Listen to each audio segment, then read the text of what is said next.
might not know why, we might not know how, but baby tonight. Fala pessoal, aqui é o professor Caju.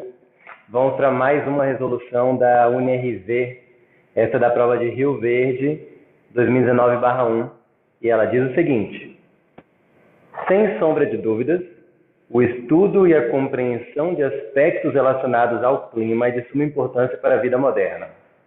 Os principais elementos do clima e do tempo são temperatura, umidade do ar, pressão atmosférica, ventos, nebulosidade, insolação, radiação solar e precipitação. Para entender esses elementos, é necessário compreender, antes de tudo, conceitos relacionados à física. De acordo com seus conhecimentos, assinale V verdadeiro ou F falso para as alternativas. Vamos analisar alternativa por alternativa, então. Aqui, vale um lembrete. A UniRV quase sempre coloca uma questão em que um dos itens, pelo menos, é de ensino superior. Isso acontece, ela pega, às vezes, questões, já vi uma questão que ela pegou do ENAD de engenharia, por exemplo. Então, se prepare que geralmente vem um item de uma questão que é de ensino superior. E aí, geralmente, os outros itens, às vezes, são um pouquinho mais complicados, mas dá para resolver com conhecimento de ensino médio, tá? Então, vamos analisar agora item por item. Os terrenos secos, como a areia, têm calor específico alto e variam rapidamente de temperatura, ao contrário dos úmidos, como os argilosos, que retêm a umidade e tendem a manter a temperatura mais constante. Vamos ver? Vamos ver se está certo, tudo que ele falou está certo? Letra A. Os terrenos secos, como a areia, têm calor específico alto. O que é calor específico? O calor específico é o Czinho, lembra da fórmula do Q igual a mc delta θ? Calor específico, ou calor específico sensível, né? Qual que é a unidade mesmo? Caloria por grama grau Celsius. O que significa isso? É quanto de caloria precisa para que uma grama daquele material eleve de 1 grau Celsius. Então, se ele tem um calor específico alto, precisa de muita energia para variar de 1 grau Celsius. Significa que eu tenho sei lá, 1 grão de areia lá. Eu vou jogar energia. Se ela tivesse um calor específico alto, eu ia precisar jogar muita energia para ela subir a temperatura. Então, ela ia subir lentamente, né, ao longo do dia com o sol. Ia ter que acumular uma certa energia e aumentar 1 grau. Aumentar outro grau. Então, se eu tenho um calor específico sensível alto, a elevação, se o Czinho é alto, a elevação em temperatura é o quê? Lenta. É devagar.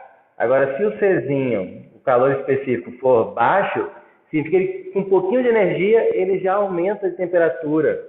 Então, a elevação de temperatura vai ser rápida, supondo que está recebendo energia na mesma taxa, né? Então, os terrenos secos, como o de areia, têm calor específico alto e variam rapidamente a temperatura. É verdade que a areia varia rapidamente a temperatura. Você pode observar em desertos, ou mesmo na praia, né? Você pode ver que a areia esquenta muito mais rápido e a água ainda está fria ao longo da manhã, ao longo da tarde. E a areia já está super quente, a água nem tanto. E quando esfria, a areia fica bem mais fria, a água ainda está morninha. Ou seja, a água tem um calor específico alto comparado com o da areia. Então, ela varia de temperatura lentamente. A areia varia rápido. Então, ela varia rápido, mas não porque o calor específico da areia é alto. O calor específico da areia é baixo. É baixo, por isso ela varia rapidamente de temperatura. Por isso, e aí depois ele fala, ao contrário dos úmidos, como os argilosos, que retêm a umidade, retêm água, né? E tendem a manter a temperatura mais constante. Tendem a manter a temperatura mais constante? Ok, mas não porque é o contrário, porque o calor específico é baixo, mas sim porque o calor específico nessas regiões que ele fala terrenos argilosos, é alto. Então ele inverteu a parte do calor específico ser alto ou baixo. Por isso que é falsa. Ok? A letra A? Beleza, né? Precisou de conceito de um pouco calorimetria, calor específico sensível. B. A radiação que chega à superfície da Terra sofre diversas influências. Ok. Pode ser refletida em quase sua totalidade, como em centros urbanos com pouca arborização, ou quase inteiramente absorvida, como em florestas densas. Aí é jogo de palavras, porque refletida em quase sua totalidade em centros urbanos, a energia realmente é muito refletida. Tem os espelhamentos dos prédios, você tem outras superfícies que refletem, mas, por exemplo, concreto, asfalto, absorve, tanto que eles esquentam rápido, absorve muita energia. Então, ela não é quase totalmente refletida, é parcialmente refletida e parcialmente absorvida. Ou quase inteiramente absorvida. Agora, falou que em florestas densas ela é quase inteiramente absorvida. De novo, ela é bastante absorvida, porque o solo, a vegetação segura aquele calor ali com ela. Mas quase inteiramente, quase, sei lá, 100%, isso já não é verdade. Então, esse jogo de palavras ficou muito exagerado. Então, isso leva a crer que a letra B também é falsa, porque ele falou quase inteiramente. Na verdade, dois casos, pode ser que seja um pouco mais refletida no centro urbano e um pouco mais absorvida, se comparar um com o outro, tenha mais refletido em centro urbano que floresta, e mais absorvida em floresta densa que centro urbano, mas não que quase inteiramente. Letra C. O vento é gerado em virtude da existência da diferença de pressões e sofre influências modificadoras do movimento de rotação da Terra, da força centrífuga ao seu movimento e do atrito com a superfície terrestre. Sim, sabemos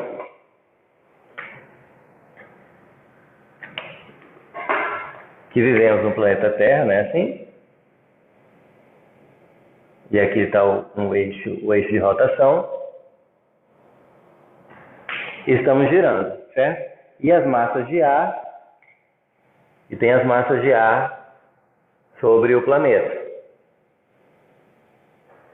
O que se fala aqui primeiro é o vento é gerado em virtude de diferença de pressão. Sim, as massas de ar se deslocam o quê?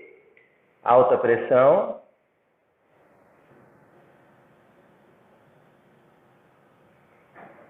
e aqui tem uma área de baixa pressão. As massas de ar se deslocam de regiões de alta pressão, de baixa pressão, causando o vento, o movimento de massas de ar. Agora, como isso está sobre a superfície da Terra e ela está girando, é natural que essas massas de ar sofram atrito com a superfície da Terra. O que mais ele diz? Sofre influências modificadoras no movimento de rotação da Terra, força centrífuga. Força centrífuga é aquela tendência, né? É o nome que se dá para inércia em referenciais não inerciais. É aquela sensação que você tem quando o ônibus vira curva, faz a curva e você tem a tendência jogado para fora do ônibus. Então, força centrífuga existe, né? Porque a Terra está girando e junto com ele a massa de ar. Ao seu movimento, o atrito com a superfície da Terra. Assim, todas as características têm que ser levadas em conta para entender o movimento e o comportamento das massas de ar. A pressão, para saber o deslocamento para onde vai, o atrito com a superfície da Terra e a força centrífuga, ou seria melhor a centrípeta, que ela sofre, se você usar um referencial não inercial, por estar girando junto com o planeta Terra. Tá? Então, a letra C está totalmente correta. O item D é o item que eu falei, né? Olha só. A nuvem é caracterizada por vapor de água e gotículas de água líquida, ok? E se resfria na ascensão segundo o gradiente adiabático úmido. Gradiente adiabático úmido. Eu não sei, até onde eu sei, isso não é currículo de ensino médio. Posso estar enganado, mas que eu saiba não é. Gradiente adiabático úmido. O que é isso? Eu tenho uma nuvem e ela vai se elevando. Quando ela vai se elevando, a temperatura vai diminuindo, certo? Tem uma variação de temperatura e ocorre condensação de vapor d'água, tá?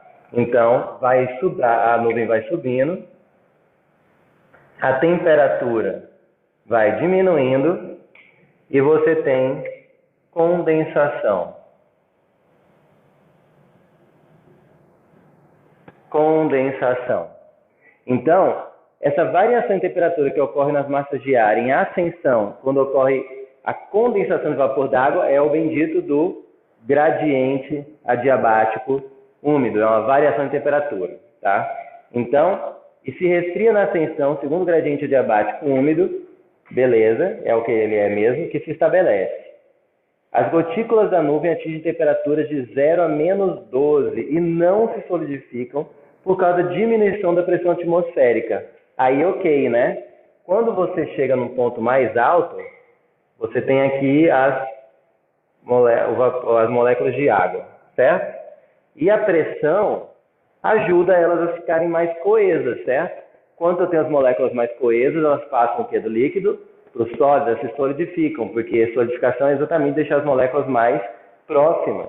Só que como essa pressão atmosférica diminui, ela não vai se solidificar na temperatura de 0 graus Celsius. Ela provavelmente vai solidificar em temperaturas mais baixas, vai ter que ter uma temperatura menor que 0 graus para conseguir fazer elas ficarem juntas, porque a pressão não vai ajudar muito, porque em altas altitudes, né, a pressão é menor, então você precisa de temperatura mais baixa, ou seja, o ponto de solidificação cai, precisa de temperatura mais baixa para que elas se juntem e realmente passe para o estado sólido. Então isso aqui está certo. As gotículas da nuvem atingem temperaturas de 0 até menos 12 e não se solidificam por causa da diminuição da pressão atmosférica, ok? Então, o chato era esse, talvez alguém me corrija e diga que isso já é ensinado no ensino médio, mas que eu saiba não é, gradiente adiabático úmido. Mas tem que estar preparado para isso. Vira e mexe, acaba caindo um itemzinho, que é um assunto que não é de ensino médio, aí você tem que meio que se virar, tentar entender o que é, ou essa parte você ignora e tenta fazer de algum outro jeito. Ok? Espero que tenha entendido tudo. Continuem praticando. Tá? Esse é o melhor jeito de você ir bem em qualquer prova, é a prática. Prática, prática, prática. Quando tiver dificuldade, vai atrás de uma resolução, vai atrás de alguém para te ajudar e continua praticando sem parar. Ok? Até a próxima resolução.